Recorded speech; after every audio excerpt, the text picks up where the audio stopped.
The Oklahoma Sooners are going to be undefeated going into the Red River Showdown.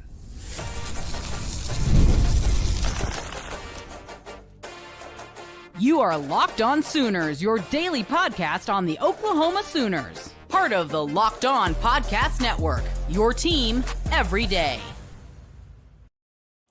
What's up, Sooner Nation? Welcome to Locked On Sooners, and thank you for making Locked On Sooners your first listen every single day. Shout out to all the everydayers out there. We're part of the Locked On Podcast Network, your team every day. I'm John Williams of Sooners Wire at USA Today Sports, and on today's show, we're going to talk about the big recruiting weekend that's happening, in particular, what it means for Bowe Bentley and that recruitment.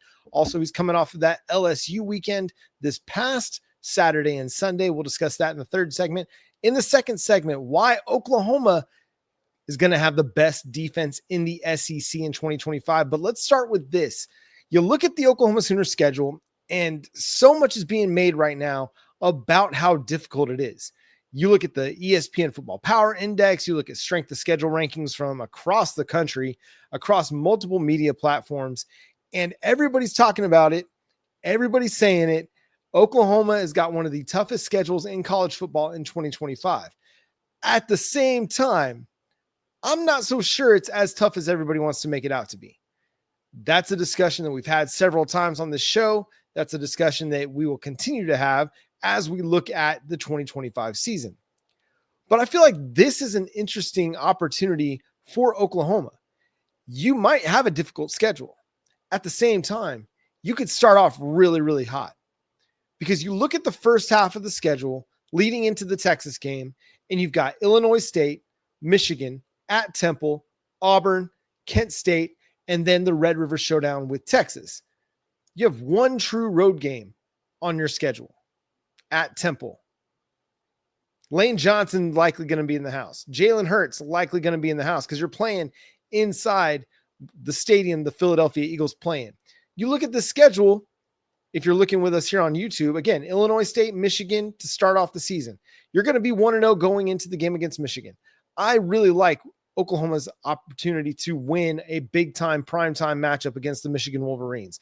Are they going to be good? Yeah. Are they going to be tough defensively? Absolutely. I'm not so sure what their offense is going to be just yet. Will Bryce Underwood be a good college quarterback? I do believe so. I think he's going to be really, really good.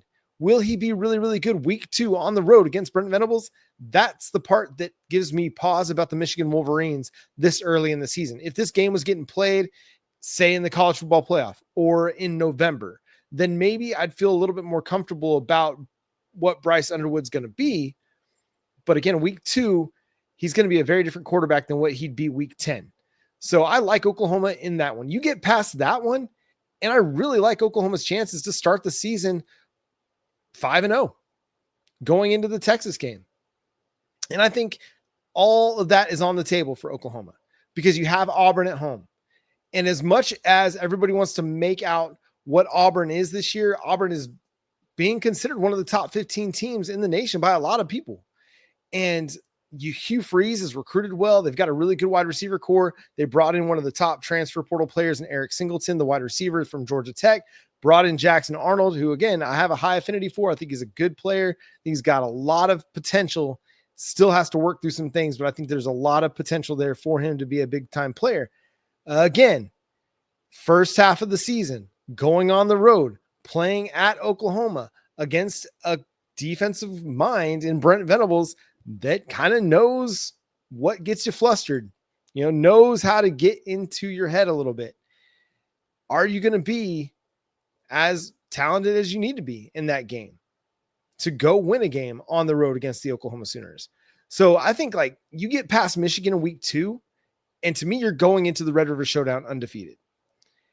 And I don't think it's that big of a stretch. I really don't. Because you look at the team that might be the toughest team of that slate in Auburn, you beat that team with a true freshman making his first road start in Michael Hawkins Jr., with an offense that just really wasn't able to do a whole lot. You needed a pick 6 to help you secure that win. And this team is better as a team. Now, it may not be as good defensively. I think it's going to be. I think it might actually even be better defensively because you're losing Danny Stutzman. You're losing Billy Bowman, Ethan Downs, Dejon Terry, Woody Washington. You lost some key pieces on defense, but you're getting development out of guys like Jayden Jackson, David Stone, Gracen Halton, R. Mason Thomas, Robert Spears Jennings, Eli Bowen, Kip Lewis, Kobe McKenzie. You got a lot of really talented players still on this defense. So you've got a better team for Oklahoma than what you had last year going on the road against Auburn. You're playing at home against Auburn. Potential for that one to be, it could be an 11 a.m. kick. Wouldn't surprise me if the schedule makers put that one in the early slot. And that favors the home team. Getting to wake up in your own beds, get to the stadium on time, not have to be in a hotel room, not have to wait all day to play that game. I think that benefits you if you're playing that 11 a.m. at home against a road team. Like, I don't mind that. Now it could be a primetime game, which I think that would benefit Oklahoma as well. And so you get past, obviously you get past Michigan, you get past Auburn, and you're going to go into the Red River Showdown undefeated. And I know that might seem like a stretch to some because of the 6-7 season you had a year ago and going 2-6 in SEC play, but it's not that big of a stretch.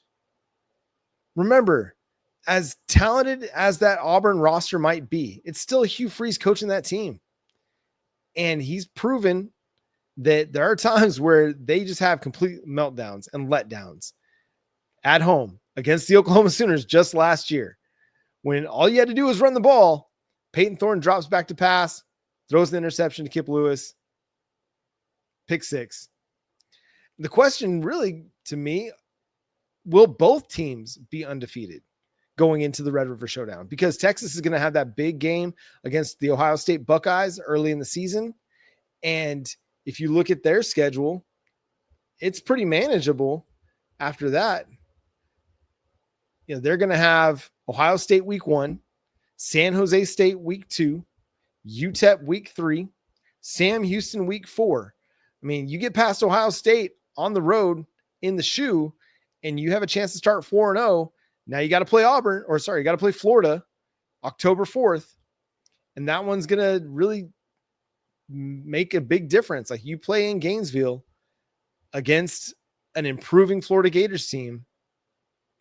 And if you can beat them, I think that's going to prove to a lot of people, like, if you beat Ohio State, you beat Florida, and you start the season off, 5-0, then Texas is going to have a great shot at going into that one undefeated. And I think it's going to prove a lot of the people that believe Texas to be the number 1 team in the nation right. And it's going to set up a big time matchup between Oklahoma and the Texas Longhorns. And so you look at that, and again, Ohio State, San Jose State, UTEP, Sam Houston, and then at Florida, all before the Oklahoma Sooners and Texas Longhorns meet in the Red River Showdown. Recapping Oklahoma's schedule, you have Illinois State, Michigan, Temple, Auburn, and Kent State. To me, 5-0 is on the table for both of these teams. Yes, Texas is going on the road to play the defending national champion. But much like last year, when they went on the road to play the defending national champion Michigan Wolverines, it's not the same team. And so that sets up a big-time matchup in the Red River Showdown. But Oklahoma, to me, they're going to be undefeated. You're going to beat Michigan week 2. You're going to beat Auburn in week 4. And then I've got no questions at all about Illinois State, Temple, and Kent State. The only questions I have there is how much are you going to beat those teams by? How many of your young guys are you going to be able to get in the game in those non-conference matchups to get them some experience? So let me know. What do you think? What's Oklahoma's record going to be going into the Red River Showdown? Let us know on YouTube or hit us up on social media at Locked On Sooners and let us know what you think. Will they be undefeated going into the Red River Showdown? I seem to think so. And I know there are going to be a lot of Oklahoma fans that look at that schedule and think, absolutely, it's manageable. But there's going to be some out there that aren't so sure, that are going to be somewhat doubtful about Oklahoma and how they start the season. But I like their chances. We're going to talk Bowe Bentley coming up in the third segment. But the Oklahoma Sooners are going to have the best defense in the SEC, and that's a big reason why they're going to start the season off 5-0.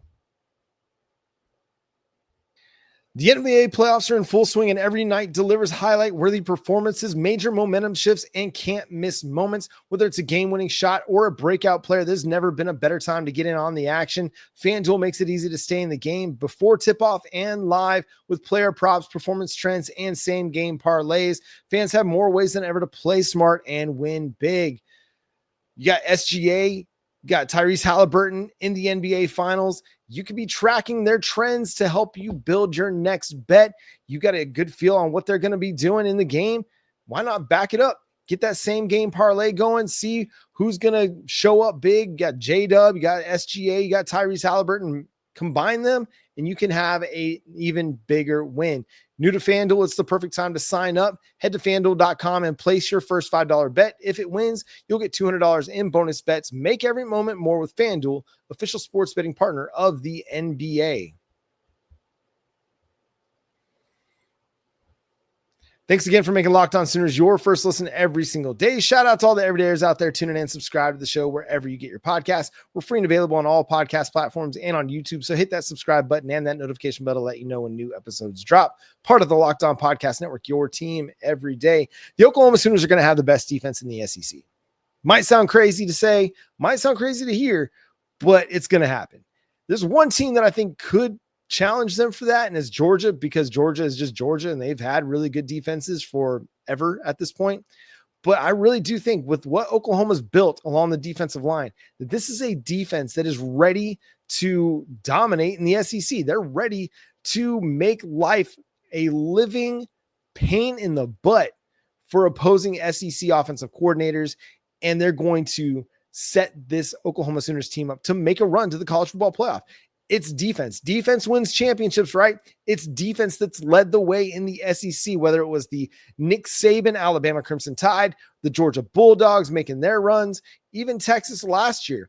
Listen, Quinn Ewers was good at times, but it was that Texas defense that was making the biggest difference. And I think that's what Oklahoma's defense is going to do for the Sooners this year. And it all starts up front. It starts with that defensive tackle rotation in Jayden Jackson, Gracen Halton, Damonic Williams, and David Stone. Throw Marcus Strong into the mix as well. And you've got a really, really nice rotation of defensive tackles that are going to create so much havoc in the middle of the offense for those offensive linemen. They're not going to be able to run the ball very easily against Oklahoma's defensive front.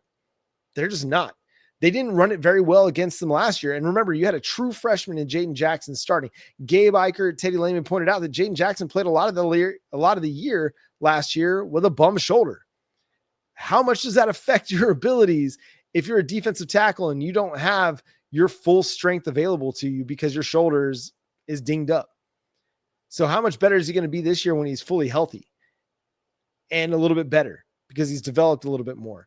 Or you've got a David Stone who has every opportunity to be an elite player because he's got all the tools in the toolbox. Or a Gracen Halton after a breakout year last year where he had 5 sacks. What could he do for an encore before he goes off to the NFL? Damonic Williams looking for a bit of a resurgent year in the stat book. I mean, he had some big time production at TCU in his 2 seasons there last year. He was good. He just didn't really have the eye-popping stats that you're looking for out of a draftable defensive tackle. So it all starts up front for Oklahoma. It's a really good defensive tackle group. And then you talk about the edge group. And I mean, I think it has a chance to be more dynamic than what it was last year. And this is not to, cheapen what Ethan Downs brought to the table, but you're just deeper at edge than what you were last year. And that's because you bring in guys like Marvin Jones Jr., developing a guy like PJ Adebaware. You've got a guy like Taylor Wine, who has really turned some heads in spring ball and the summer workouts, off-season workouts. You talk about, Danny Okoye. The dude's an athletic freak. If he can start to put it together, he's going to have a chance to have an R. Mason Thomas-like impact because he's fast, he's quick, he's physical. He can do a lot of really great things for you off the edge. So you have a potentially more dynamic edge group than what you had last year if those guys did take the step forward that everybody's expecting them to take. And so that defensive front for Oklahoma is going to be one of the best. You hear SEC pundits talk about it. You hear college football pundits across the country talk about not only is it one of the best defensive lines in the SEC, it's one of the best defensive lines in all of college football. And that's going to play out on the field. And when you have a defensive line as good as what Oklahoma's is going to be, it gives your back seven an opportunity to be even more dynamic. If Brent Venables can spend more assets in coverage on passing downs than he has to rushing the passer, because you've got guys like Jayden Jackson, Gracen Halton, David Stone, R. Mason Thomas that can get after the quarterback without having to send extra blitzers, which we know Brent Venables is going to send extra blitzers because he wants to, again, put a ton of pressure on opposing quarterbacks. It's going to make life a lot easier for those defensive backs because they're not having to play man up all the time. You get to play with a little bit of safety help over the top. And that, to me, that makes a little bit of a difference. And it allows your corners to play with a lot more confidence, knowing that they've got some safety help. And then you talk about the safeties. It's one of the best safety rooms in college football. It's not Ohio State, because Ohio State might have the best player in college football in Caleb Downs, but it's still one of the best. Robert Spears-Jennings is a guy that came on strong last year and has a chance to be even better this year when he's now one of the focal points of the defense, one of the key players on defense. He knows a whole lot more about what he's responsible for, what he's supposed to execute out there. Last year, it was his first real run through as a starter, and he was really good. And now with all of that film under his belt, all those snaps, all that experience, he has a chance to be even better. Now you get a guy like a Peyton Bowen, who's a dynamic athlete that can play next to him, or a Jaden Hardy, both of those guys running, in that deep safety area. I think it gives Oklahoma a chance to be really, really dynamic on the back end. At linebacker, you're bringing back Kip Lewis, and we know Kip 6 is going to be ready to pick off another pass and take it for a score. But Kobe McKenzie, can he be the guy that steps in and steps up and is a big playmaker? And if not him, maybe Samuel Masigo. Both those guys have the chance to be dynamic Mike linebackers, or a Kendall Daniels. You've got a really, really good linebacker room again. And that's going to be the case. When you have Brent Venables as your defensive coordinator, you're going to have good linebacker play. Whether it's Nate Drelling that's coaching or Wes Goodwin, you're going to be good at linebacker. At Cheetah, you're going to be good again.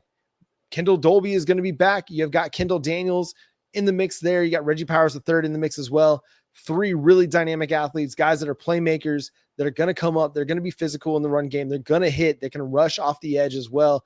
And again, I love where this defense is at. You've got to be healthy at corner. And I think that's probably everybody's biggest question with the defense right now is, how healthy is Eli Bowen? How healthy is Gentry Williams? Has Jacoby Johnson taken strides this offseason to be a frontline player at corner, to be a guy that is ready to take that step? I think that's everybody's question. But George Stoya, talked with Brent Venables in Destin last week, and Venables was really high on Jacoby Johnson and what he brings to the table, and is expecting a breakout season for the Mustang product. And I'm excited about it. He's got the size. I mean, you've heard Jay talk about his size and his length a lot on this show. I know all the everydayers have. And if he can get his feet right under him, where he's not tripping and not falling, and he's staying in phase, and he's able to maintain his coverage responsibilities, then he's got a chance to be a big time player, because he's an incredible athlete. And you've got to have some of those guys on the outside that have that great athleticism to be able to keep up with some of the great receivers in the SEC. So again, this defense is, it's a defense to be really, really excited about. And yes, it's just June. And yes, you've got some big games on your schedule early, but it's a manageable schedule.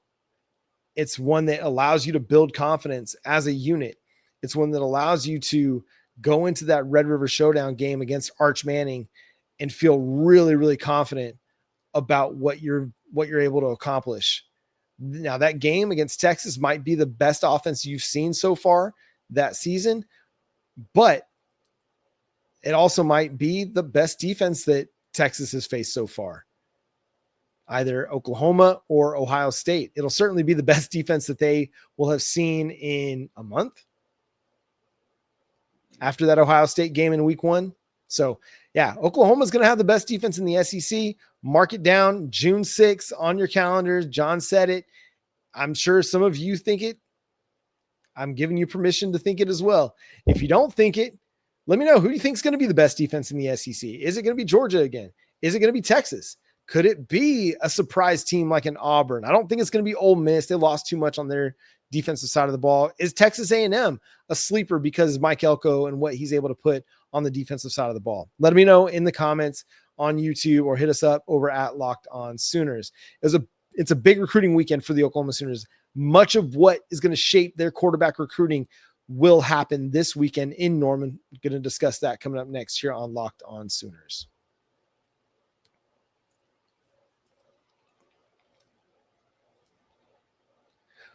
Again, thanks to everybody for making Locked On Sooners your first listen every single day. Shout out to all the everydayers out there tuning in and subscribe to the show wherever you get your podcast. The Oklahoma Sooners have a big recruiting weekend right now happening in Norman. They've had camp days. They've also got a guy, 4-star quarterback prospect, Bowe Bentley, who was also invited to the Elite 11 finals. He's going to be in Norman this weekend. He spent the weekend before in Baton Rouge with the LSU Tigers. Those are his two top teams. Originally, those dates were supposed to be flipped. He was going to visit Oklahoma last weekend and come to LSU this weekend. He changed things up. Oklahoma's going to get potentially the last visit for Bowe Bentley in his recruitment. You listen to some of the recruiting analysts out there. They believe that he's going to want to have his decision done fairly, I don't want to say quickly, but maybe more efficiently. This isn't going to be a recruitment that's drawn out into the football season, might not even be drawn out into July, because he wants to be a part of peer recruiting his class. That's the word on the street. And so it wouldn't surprise me if we get some kind of decision in the weeks leading up to Champ U barbecue, if it is Oklahoma that he does choose. But Oklahoma is going to be rolling out the red carpet for Bowe Bentley this weekend. There's some word out there that he's been golfing with some former Heisman Trophy winners, which is pretty cool. I mean, what Oklahoma is able to do as a school when they're recruiting quarterbacks and the star power that they can roll out, that's pretty impressive. And Oklahoma is, I mean, listen, Champ U barbecue might be as big a weekend as there is in Oklahoma recruiting, but they're going to be putting a lot of their focus and a lot of their attention on Bowe Bentley this weekend. And it's a guy that Ben Arbuckle loves. It's a dude that, Bowe Bentley himself seems to like Oklahoma a lot. Obviously, top 2. Now it's just a matter of, can they do enough to make sure LSU isn't really a part of the equation? Oklahoma's quarterback recruitment is still very much up in the air. They have Jayden O'Neal committed, but he's taken visits elsewhere like Arizona, Florida State, Auburn are all kind of in the mix to see what happens with Jayden O'Neal. There's still a good chance that he could end up in Oklahoma's class. I still kind of find that a little bit hard to believe that they would have both quarterbacks. I know that's kind of the word on the street is they'd like to have both guys in the room in 2026, but it just seems unlikely to me. I would say less than a 50% chance that they have both of those guys. I think they'll have one of those guys. I feel really, really good about them having at least one. It's just a matter of which one. And why it's so huge, man, is like this sets the tone for everything else. If they can get that commitment from Bowe Bentley, it clarifies everything. Whether Jayden O'Neal stays in the class or not, it clarifies the rest of the class, the rest of the cycle at quarterback, and it really starts to help the recruiting class snowball a little bit more, where wide receiver is at, where tight end is at, where running back, offensive line, where all these things go can oftentimes depend on who's the quarterback and what kind of gravity do they have to pull other guys in with the class. We know guys like, Brian Harris, Nico Jandrow, they're going to be doing some peer recruiting as well. Brian Harris is someone that's trying really, really hard to get a guy like Jake Krell on board, the 5-star, defensive end from IMG Academy. But so much of recruiting a lot of times is relationships. And we talked about it on yesterday's show. Brent Venables is one of the best 12 recruiters in college football. And a lot of it comes down to the fact that he's able to build really good relationships, both with players and with families. he's somebody that families trust and feel comfortable with. They believe that not only is he going to develop my son as a football player, but he's going to develop him as a man. And you look at a guy like Bowe Bentley, and you just don't see a whole lot of flash to him. He just seems to be about the business. He's not on social media a bunch. He's just taking care of business. And it's kind of a refreshing recruitment. Someone who is just going to be out there doing his visits, getting recruited. He'll make a decision, and then we might not hear from him again after his commitment date. Who knows, man? There's no telling, but he just doesn't seem to be as vocal on the social media as some other, quarterback commits in recent years. But again, it's a big time weekend for Oklahoma. They're going to have a lot of big time prospects on campus as well, in addition to Bowe Bentley. But this weekend, no disrespect to any of those other guys, but this weekend is all about Bowe Bentley. And if they can land that commitment, they can land another, top 10 quarterback prospect in the class. It's going to set the stage for Oklahoma's quarterbacking future. And it's going to, again, provide a lot of clarity as to the direction of the program at quarterback.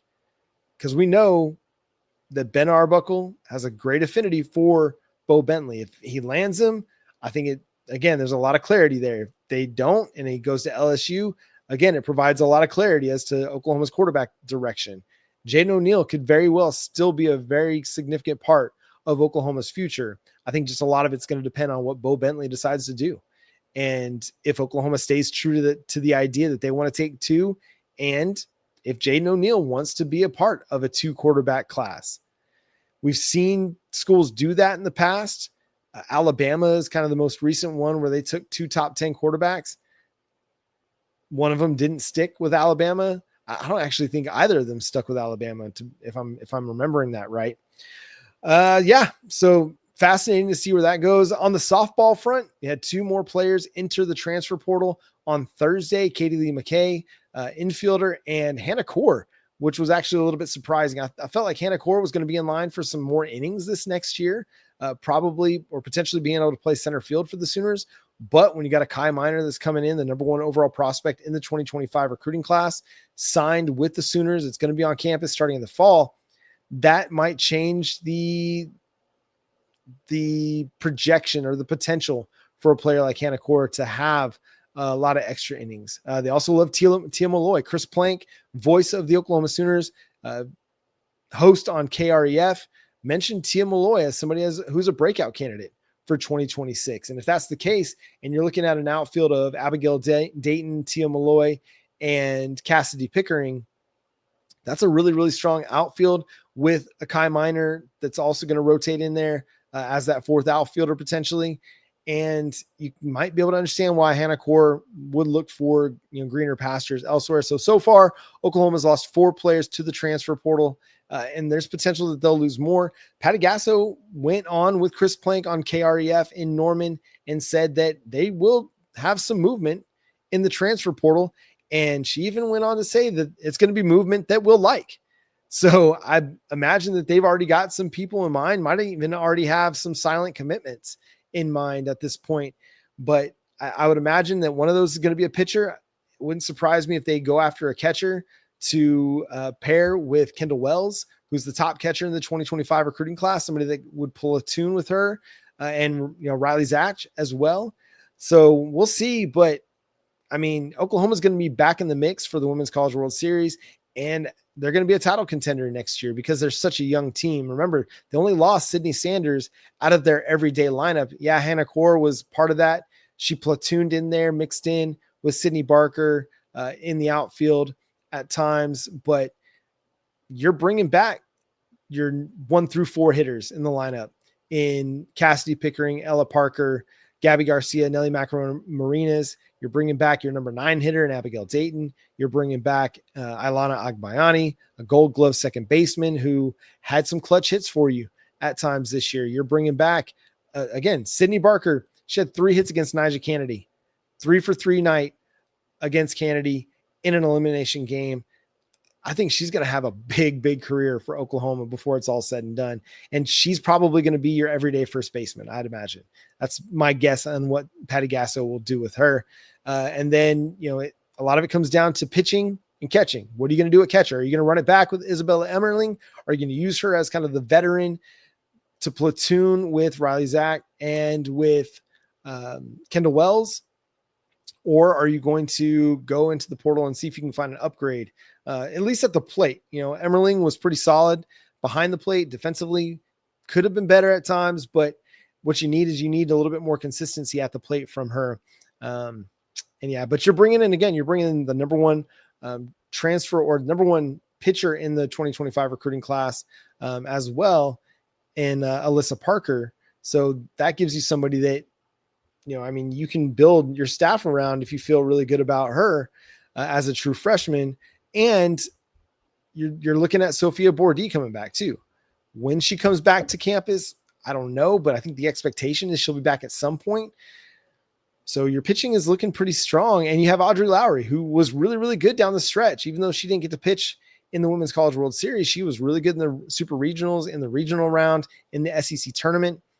So you've got a really strong foundation to build around, but you probably need a frontline veteran arm to be your Sam Landry, your Kelly Maxwell, to lead that staff when it is so young. You've got Kirsten Deal, who's going to be still a significant part of the staff, and Peyton Monticelli, who will come in and throw some relief innings for you. But you got to find somebody that's capable of throwing that 150, 160, 170 innings and being your go-to starter in the tournament, in the Women's College World Series. And that's going to do it for today's episode of Locked On Sooners. Thanks so much for tuning in, being a part of the show. Subscribe to the show wherever you get your podcasts. We're free and available on all podcast platforms and on YouTube. So hit that subscribe button and that notification bell to let you know when new episodes drop. Follow Jay, my buddy at Unfair Sports. Go check out his channel, Unfair Sports, on YouTube. You can follow me at John9 Williams, and you can read my work covering the Sooners over at SoonersWire.com. The show is at Locked On Sooners on all of your favorite social media platforms. But until next time, for my buddy Jay, I'm John Williams. Boomer Sooner.